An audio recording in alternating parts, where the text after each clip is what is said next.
Proverbios capítulo 1.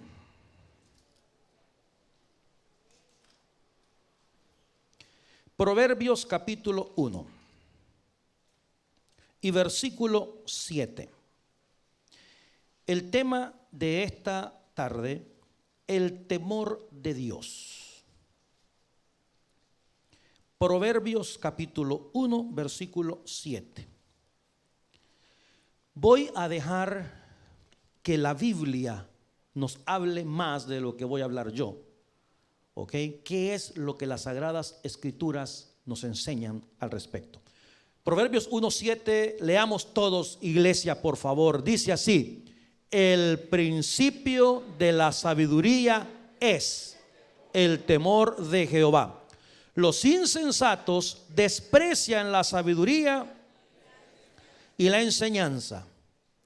Los insensatos, los necios, desprecian la sabiduría. Los necios desprecian la enseñanza. En la Nueva Versión Internacional dice: el temor del Señor es el principio del conocimiento. Los necios desprecian la sabiduría y la disciplina. En una versión que se llama Dios habla hoy, dice de esta manera que me gusta: la sabiduría comienza por honrar al Señor. Los necios desprecian la sabiduría y la instrucción. Volviendo al versículo inicial, el principio de la sabiduría es el temor de Jehová. Es el temor de Jehová. Quiero hablar en los próximos minutos acerca del temor a Dios. Padre, pedimos al Espíritu Santo que sea nuestro maestro, que nos revele esta palabra sencilla, pero tan necesaria y tan poderosa en la vida de todos los que estamos acá y de todos aquellos que han de escuchar este mensaje por las redes sociales. Ábranos al corazón, en el nombre de Jesús te lo pedimos. Amén y amén. Quiero, hermanos, ilustrar el tema del temor a Dios con dos ilustraciones en esta tarde. Dos ilustraciones bíblicas. Y quiero que sean estas ilustraciones bíblicas las que nos hablen el corazón. Son ilustraciones sencillas, son muy conocidas por todos nosotros, se han predicado cantidad de veces, pero ahora me gustaría que estos pasajes los veamos bajo la óptica del temor de Dios. Vamos a ver dos cosas importantes: los beneficios de tener temor de Dios y las consecuencias de no tener temor de Dios. Los beneficios de tener temor y las consecuencias de no tener temor de Dios. Y quiero explicar el primero, que leímos hace un rato en Éxodo capítulo 1. Cuando José era gobernador allá en Egipto, llegó su familia y comenzaron a crecer y a multiplicarse los hebreos en Egipto.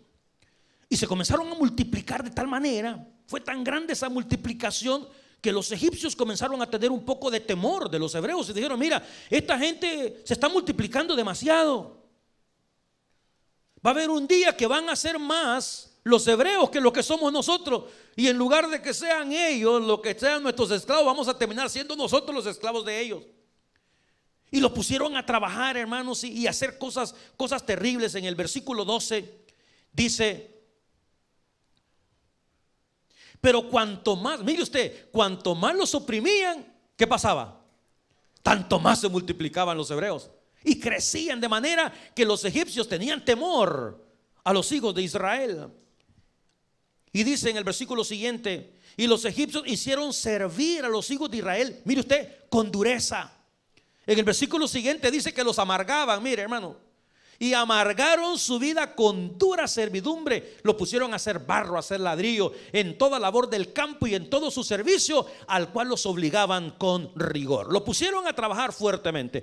Entonces, como los hebreos estaban multiplicando en gran manera, Faraón, el rey de Egipto, dio una orden. Mandó a llamar a las parteras y les dijo: señoras, a partir de este momento yo necesito que cuando nazca un varón, ¿qué hagan con él? Lo maten. Si son niñas, déjenlas que vivan. Pero si son varones, los matan. Iglesia, esa fue la orden de Faraón. La Biblia incluso nos da los nombres de estas mujeres. En el versículo 15 dice: y habló el rey de Egipto a las parteras. Hermanos, el rey de Egipto habló a las parteras de las hebreas, una de las cuales se llamaba Cifra y la otra fue, y les dijo: cuando asistáis a las hebreas en sus partos y veáis el sexo, si es hijo, matadlo, y si es hija, entonces viva. Pero el siguiente versículo nos dice algo muy interesante.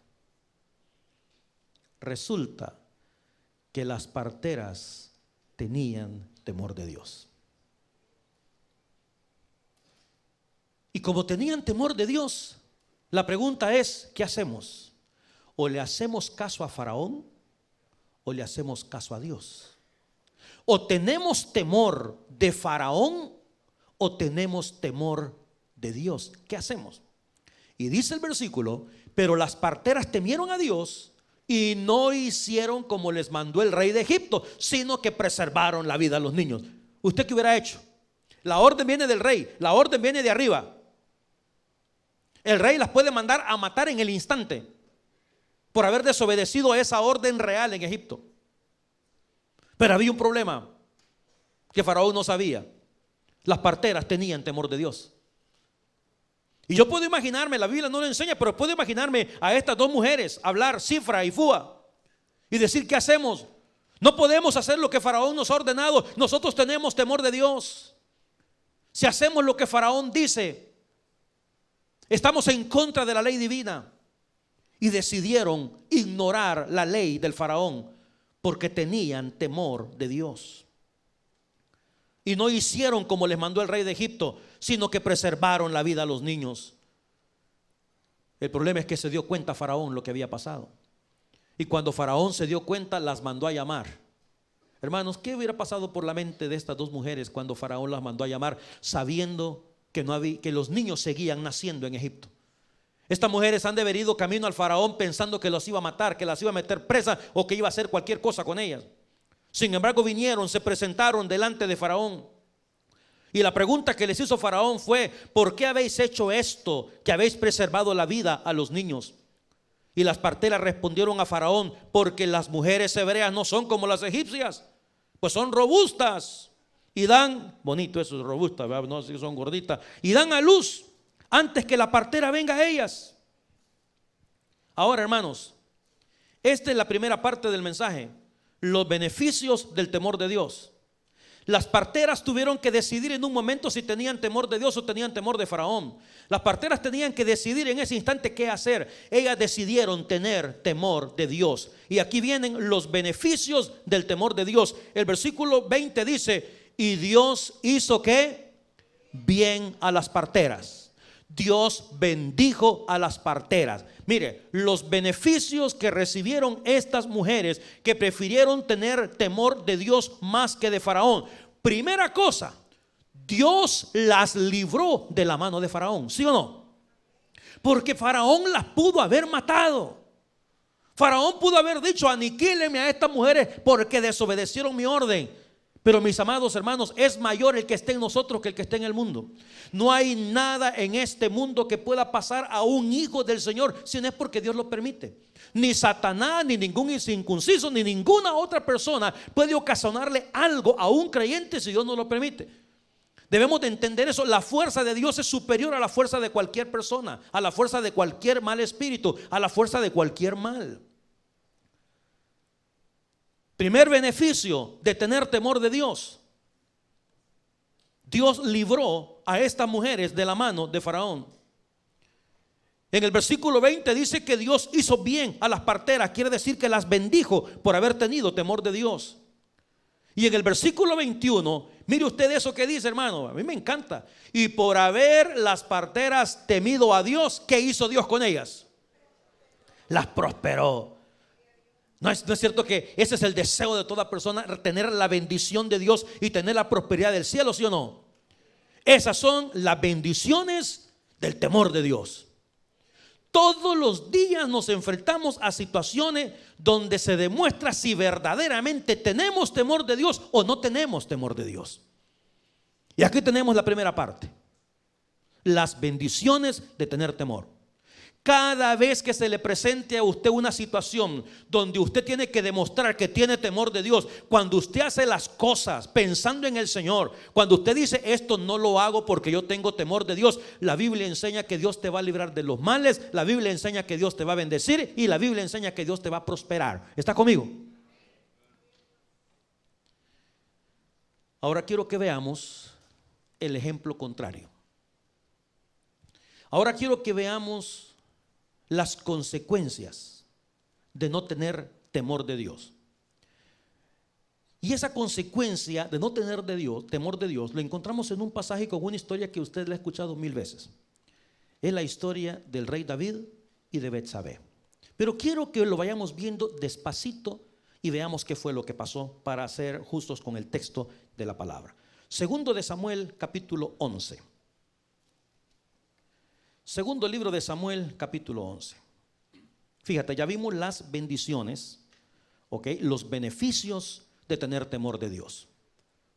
Ciertas cosas que no las hacemos porque yo tengo temor de Dios. Yo no voy a hacer eso, yo tengo temor de Dios. Yo no voy a robar porque yo tengo temor de Dios. Yo no le voy a hacer daño a esa persona porque yo tengo temor de Dios.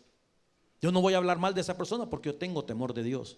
Yo no le voy a partir la cabeza a esa persona porque yo tengo temor de Dios. Los beneficios de tener temor de Dios. Y ahora veamos lo contrario. Segundo libro de Samuel, capítulo 11. Todo el capítulo 11 de segundo de Samuel nos narra la historia de David y Betsabé.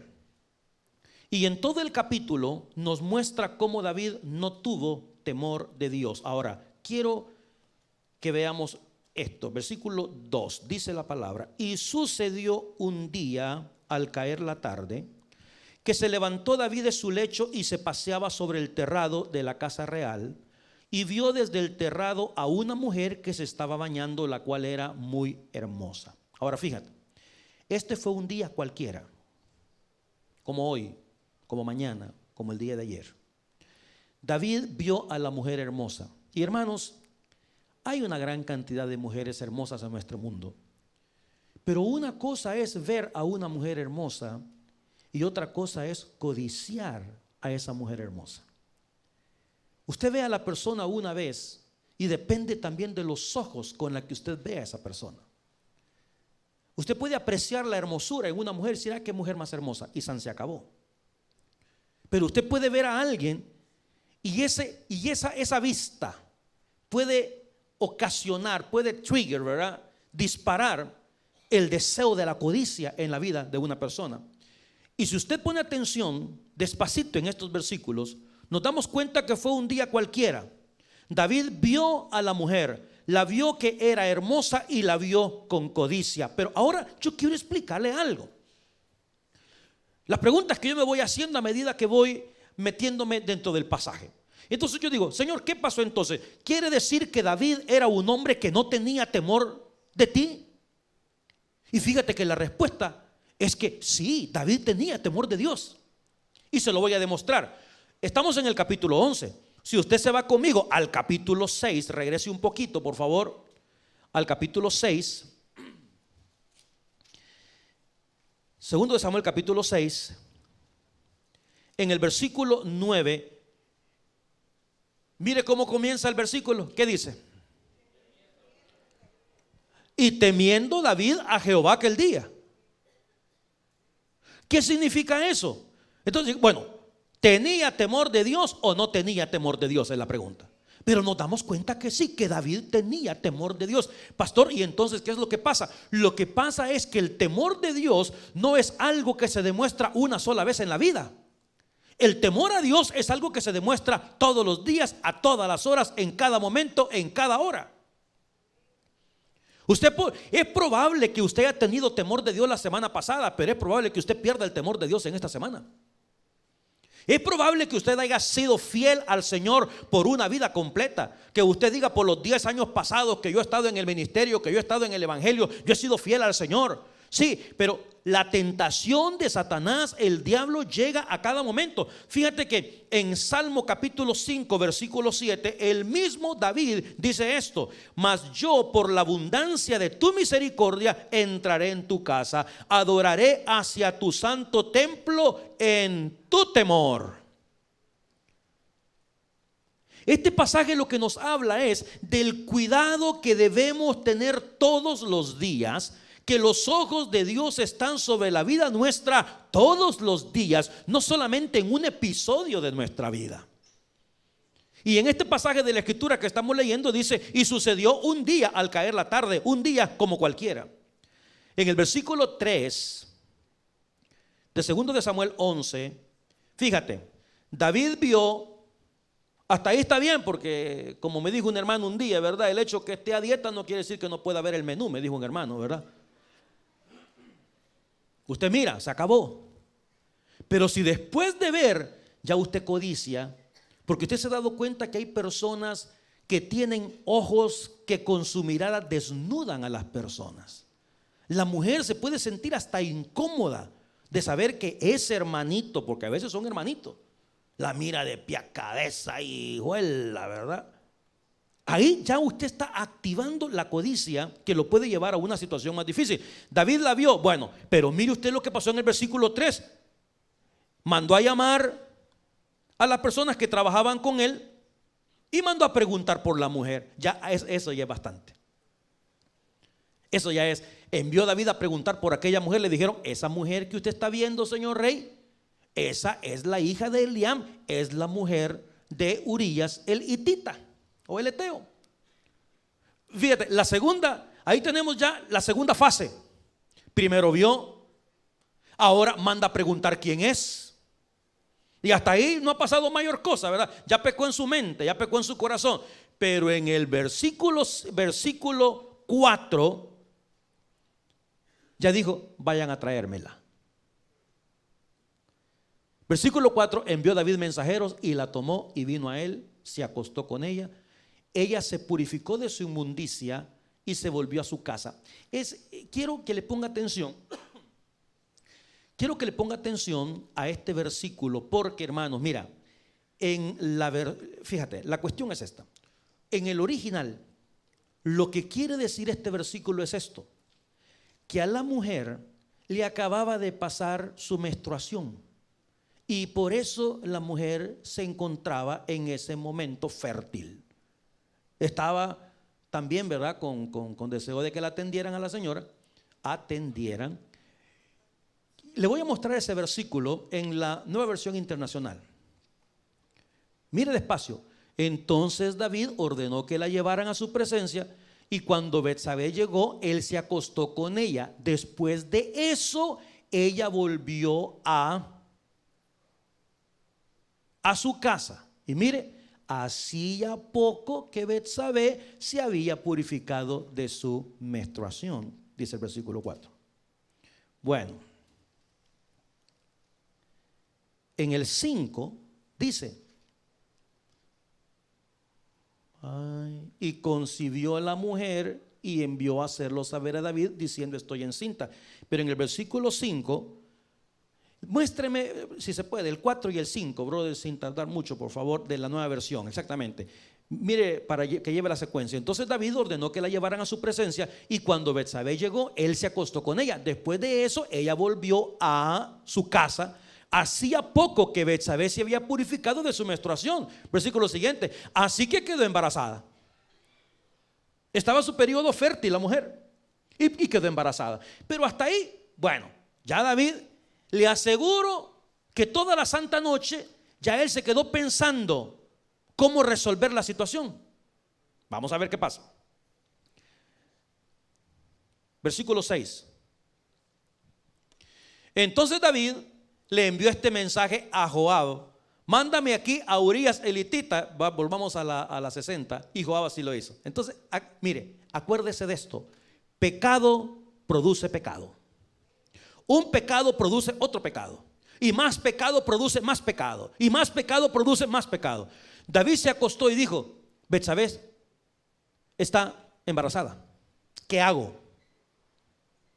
Ahora, un error que todo el mundo cometemos es el hecho de pensar que Dios no se da cuenta de las cosas que están pasando. David estaba haciendo cosas aquí como el gran estratega militar. Había mandado a Joab, había mandado a Urías Eteo al frente de la batalla. Quiero que me tomen por favor a esa ciudad fortificada. No quiero que se regresen hasta que la terminen. Pero cuando le dicen que Betsabé está embarazada, entonces él comienza a pensar y dice: ya sé lo que voy a hacer. Le voy a decir a mi general que me mande al marido de esta mujer. Ahora, la pregunta que yo tengo, mis amados hermanos, en esta situación acá, es: ¿cuál fue verdaderamente la intención de David al mandar a llamar a Urías? Él lo hizo creer: Urías, ven para acá por favor, mira, mi hermano, te he mandado a traer porque quiero que tú me digas cómo está la guerra. Mentiras, hermano. Hipócrita. Él no lo mandó a llamar. Él sabía cómo estaba la guerra, si tenía generales allá, pues. Ellos acostumbraban a mandar mensajeros todo el tiempo para decir qué es lo que estaba pasando. Esa no fue la razón por la que lo mandó a llamar. Y ya que está ahí, mire usted lo que le dice en el versículo 6. Entonces David envió a decir a Joab: envíame. Bueno, en versículo 8, después dijo David a Urías: desciende a tu casa. Mire usted, quiero que te vayas a tu casita, quiero que te acuestes con tu mujer. Ok. Pongamos la otra versión, hermano, por favor. Eso mero. Acuéstate con tu mujer. ¿Cuál era la intención del rey? Ahora, el problema, yo ignoro, ¿verdad? Pero yo supongo que David era más abusado. Porque qué tal si Urías Eteo era un morenito, ¿me entiende? Con pelo chino. Y la Biblia dice que David era un hombre que tenía el pelo rubio y toda la cosa. Oye, Cerullo, ¿verdad? El negrito es el único tuyo. ¿Qué onda ahí con eso? Pero dice: mira, va, acuéstate por favor, acuéstate con tu esposa, disfruta a tu mujer, no hay ningún problema. Pero dice Urías Eteo: bueno, se va, se despide del rey. Y escuche qué más: el rey le mandó a hacer un regalo. Me imagino que ese regalo venía lleno de fruta, lleno de vinos, venía lleno de qué sé yo, de quesos, no sé qué. Pero dice cabalmente uno de esos versículos. De hecho, el versículo 9: mas Urías durmió a la puerta de la casa del rey. Dice, versículo 8: le fue enviado presente de la mesa real, como diciendo: disfruta con tu mujercita, mira, aquí te mando esto para que coman uvas toda la noche. Pero Urías dijo: no, mi señor Joab, mi capitán, mi general, allá está en la guerra, allá está tronada la cosa. Mis compañeros de guerra están durmiendo a la intemperie. ¿Cómo es posible que me voy a acostar yo con mi mujer? No es posible. Yo no voy a estar bien y mis compañeros allá van a estar sufriendo. Fue y se quedó con los guardias del palacio real. Ahí durmió. Y le mandan a decir a David: fíjate que Urías no se fue a dormir a su casa. Me falló el plan. Mándenle a decir por favor que no se regrese todavía a la batalla, que se quede 2 días más aquí en Jerusalén. ¿Y sabe cuál fue ahora viene el plan B? Mira, le dijo: te quiero invitar a que nos tomemos unas copas, le dijo el rey. Versículo 12: y David dijo a Urías: quédate hoy aquí y mañana te enviaré de regreso. Replicó David. Urías se quedó ese día en Jerusalén, pero al día siguiente, David lo invitó a un banquete y logró ¿qué? ¿Usted cree que David estaba comiendo con Urías porque eran los grandes cuates? Porque tenían la gran amistad. ¿Qué es lo que quería lograr David con Urías? Emborracharlo. Y lo logró. Pero dice la escritura, Urías no se fue a su casa, sino que volvió a pasar la noche donde dormía la guardia real. Pregunta: ¿por qué cree usted que todas esas noches Urías no se fue a su casa? Ay, hermano, porque él tenía el don de continencia. No, señores, porque Dios ya era parte de la ecuación. Porque Dios ya se metió. Y cuando Dios se mete en una situación como esta, escuche, no hay casualidades. Mire usted, porque ya borracho, hermano, ya borracho y Urías, ¿dónde está mi vieja? ¿No es cierto? Pero no, ni borracho, papá. Él dijo, no, mi compañero están luchando frente a la batalla. Yo no puedo ser indigno de ir a acostarme con mi mujer, pasar un buen tiempo. No puedo hacer eso. Yo me quedo con la guardia. Y le van a decir a David. Y David dice, vuela. El día lo mando a dormir. No fue, falla el plan A. Lo emborracho, falla el plan B. Ahora el plan C, no queda otra que matarlo. El problema es que cuando Dios es parte de la ecuación, usted puede tener plan A, plan B, plan C y plan Z y nada va a suceder si Dios ya se metió en medio. Porque estamos hablando del temor de Dios. Estamos hablando que las mujeres parteras tuvieron temor de Dios y como beneficio de ese temor Dios las bendijo, Dios las protegió de la mano de Faraón, Dios las prosperó. Pero aquí estamos hablando de un hombre que abusa de su autoridad, que se aprovecha de la belleza de esta mujer, sin importarle que Dios estaba viendo lo que estaba pasando. Cuando fallaron todos esos planes, entonces ni modo. Dice el versículo 14 que venida la mañana escribió David a Joab una carta, la cual envió por mano de Urías. Y le escribió en la carta diciendo, quiero que pongas a Urías al frente lo más recio de la batalla. Y retírense ustedes para que sea herido y que muera.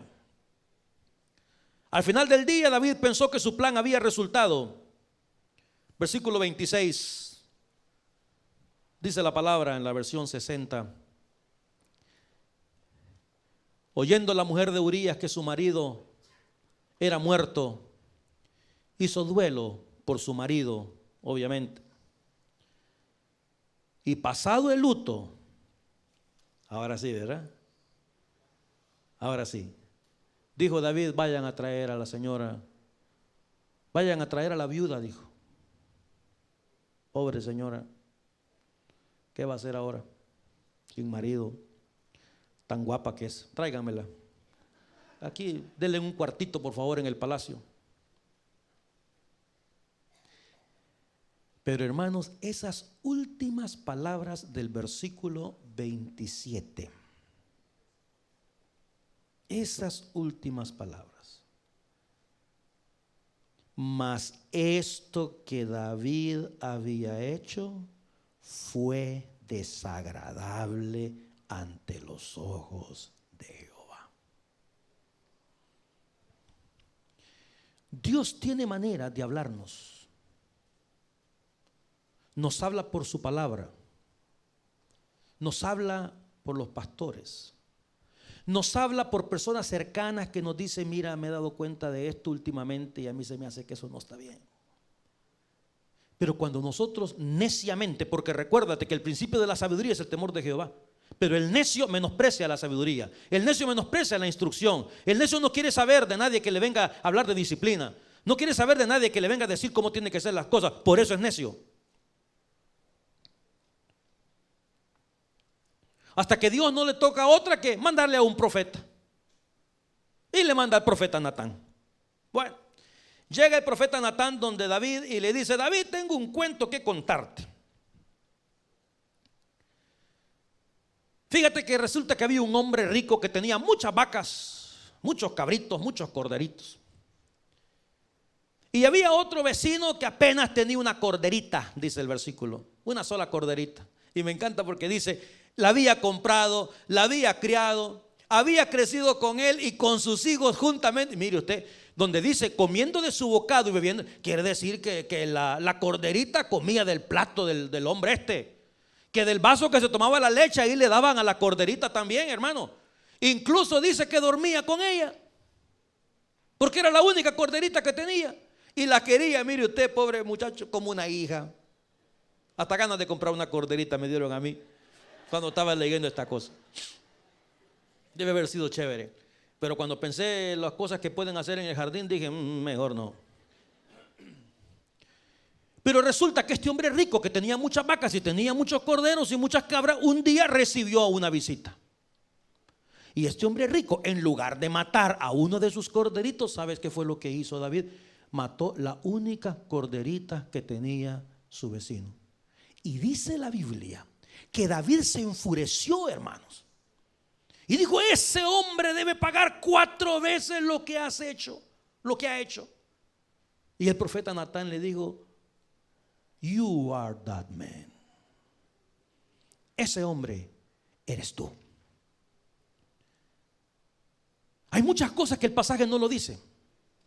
Hay muchas cosas que el pasaje no lo menciona. Pero cuando el profeta dijo: ese hombre eres tú, lo que estaba diciendo es: ¿acaso no te diste cuenta de lo que has hecho? Y el profeta le comienza a decir cosa por cosa lo que David había hecho.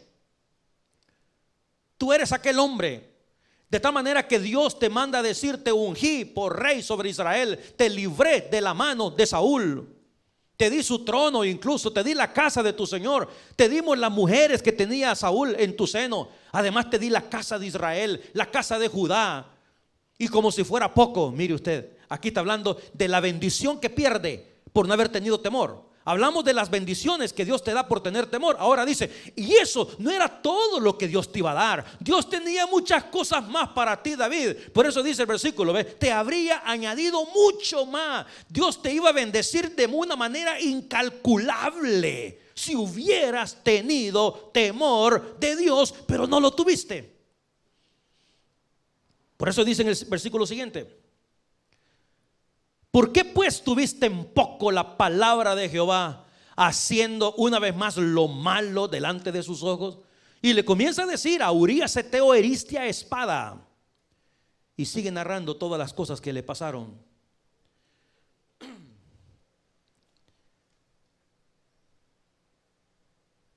Ahora,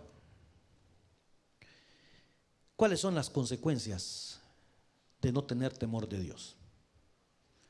Y aquí te viene la sentencia. En primer lugar, ¿usted cree que cuando David se metió con Betsabé, David pensó que Betsabé iba a salir embarazada? No. Primera consecuencia, un ups. Primera. Segunda consecuencia, el niño se murió. Porque el niño nació. Y cuando el profeta le dijo: se va a morir esa criatura, ¿qué hizo David? Se puso a ayunar, se puso a orar, no comió, se tiró al suelo. Dice la escritura que los miembros de su concilio, los miembros de su corte lo llegaban a buscar, querían reconvenir con David diciéndole: levántate, David, levántate del piso. Y él decía: no, déjenme aquí tranquilo, no me digan nada. Y seguía ahí mientras el niño estaba batallando por su vida. De repente se muere la criatura. Y los miembros de la corte dijeron: si cuando el niño estaba vivo no podíamos hablar con él. Y en la nueva versión dice: qué locura no hará David si le decimos que el niño ya se murió. Y cuando le dicen que la criatura ya se murió, entonces David se levanta, se lava su rostro, le sirven de comer. Y todavía los de la corte le dicen: ¿cómo es posible que ahora se haces todo esto? Y dice: ¿y ahora qué quieren que haga? ¿Acaso lo voy a revivir? Cuando yo oraba, cuando yo ayunaba, yo estaba esperando que Él tuviera misericordia de mí. Pero es que era una consecuencia. Cuando un cristiano paga las consecuencias de su pecado, no hay misericordia, hermano. Porque Dios te lo advirtió una y otra y otra y otra vez. Por eso es que la Biblia te dice que el principio de la sabiduría es el temor de Jehová. Por eso es que la palabra te dice que el necio no quiere corrección, que no quiere disciplina, que no quiere la instrucción. Y otra de las cosas más terribles que le pasaron a David, y esto hay que tomarlo muy en serio, la profecía sobre David fue: por lo que has hecho, la espada nunca se apartará de tu casa. Y escucha esto, David: no serán tus enemigos los que se van a levantar contra ti. No, Señor. La espada va a surgir de en medio de tu familia. La espada va a surgir de en medio de tu casa. Usted debe recordar la historia. Uno de sus hijos, Amnón, violó a su propia hermana Tamar. Cuando su otro hijo, Absalón, se dio cuenta de lo que Amnón había hecho, mató a su propio hermano. Absalón se acostó con las mujeres de su padre. Absalón persiguió a David para matarlo, a su propio padre. La muerte de Absalón fue dolorosa para el rey David. Y otra de las consecuencias más terribles, David escribió el Salmo 51 después de haber cometido el pecado con Betsabé. Y en el Salmo capítulo 51, versículo 3, David habla de su pecado y dice lo siguiente. Salmo 51, versículo 3. Si no lo predicamos en la noche, hermano. ¿Qué pasó, papá? Bueno. Dice, ay, Dios mío. No sirve la computadora. He pagado como $7,000 ya por esa computadora y no sirve. El versículo 3, David habla de su pecado. Dice, mi pecado está siempre delante de mí. ¿Qué significa eso? ¿Sabe qué significa eso? El cargo de conciencia con el que vas a cargar el resto de tus días. Por eso dice, mi pecado está siempre delante de mí. No, si el perdón Dios te lo da, por supuesto que sí. Pero ese cargo de conciencia en la cabeza, ese cargo de conciencia en el corazón, ese cargo de que le fallaste, de que le fallaste, de que le fallaste, de que le fallaste. Todas estas cosas se convierten en las consecuencias de no tener temor de Dios. Amados hermanos, tener temor de Dios tiene sus beneficios. Actuar sin temor de Dios trae sus consecuencias. Yo estoy seguro que a lo mejor este mensaje puede ayudar a muchas personas a decir, con razón, claro. Tenemos a un Dios de misericordia. La Biblia dice, el que encubre sus pecados no prosperará, pero el que los confiesa y se aparta, alcanzará misericordia. El que los confiesa y se aparta, alcanzará misericordia. Entonces, yo quiero animarles a todos como pueblo de Dios, que cada momento que se nos presente situaciones en nuestra vida, vamos a demostrar si tenemos o no tenemos temor de Dios. Si no tenemos temor de Dios, pagaremos consecuencias terribles. Pero si tenemos temor del Señor, vamos a ver y vamos a gozar de los beneficios de ese temor divino. Vamos a orar, démosle gracias al Señor. Padre querido, te damos gracias por tu palabra. Señor, y queremos pedirte perdón por todas aquellas ocasiones donde hemos fallado contra ti, donde hemos ofendido tu santidad, las cosas que hemos pensado, las cosas que hemos codiciado, sin haber tomado en cuenta el temor a ti. Tu palabra nos enseña en este día que el principio de la sabiduría es el temor de Jehová. Señor, queremos tener temor de Dios todos los días de nuestra vida. Y no hablamos, Señor, de un temor de destrucción, hablamos de un temor de amor al Padre, de amor al Hijo, de amor al Espíritu Santo, de amor a tu santa palabra.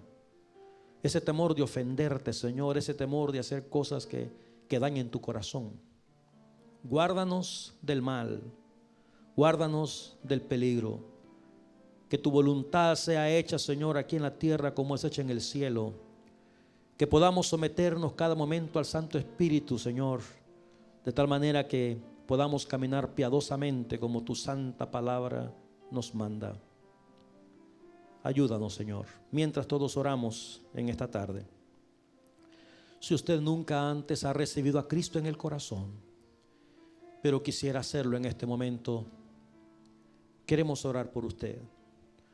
Si usted me dice, pastor, yo nunca antes he recibido a Cristo, pero quisiera hacerlo en este momento. Yo siento la necesidad de entregarle mi vida a Dios. quiero comenzar una vida nueva. Quiero tomarme de la mano del Señor y caminar con Él. Si hay alguna persona que quiere recibir a Jesús, ahí donde está yo le invito para que se ponga de pie o levante su mano. Hay consejeros, hay consejeras que están a nuestro alrededor, que le van a ayudar a usted con esa decisión importante en su vida. Habrá una persona, si hay alguien que quiere recibir a Cristo en el corazón, levante su mano, póngase de pie y déjenos orar por usted y con usted. Usted que nos mira por internet, usted puede hacer lo mismo. A través de una oración, dígale al Señor: Señor, te pido perdón por mis pecados en este día. Te invito a venir a mi corazón, Señor. Vuelvo mi mirada a la cruz y te doy gracias por tu muerte. Te doy gracias por derramar tu sangre. Te doy gracias por tu resurrección al tercer día conforme a las Sagradas Escrituras. Si usted hizo esta oración, queremos animarle a crecer en el conocimiento de la palabra y el conocimiento de nuestro bendito Señor Jesús. Padre querido, despídenos con tu paz y con tu bendición. Te lo pedimos todo en el nombre de Jesús, nuestro Señor y Salvador. Amén y amén.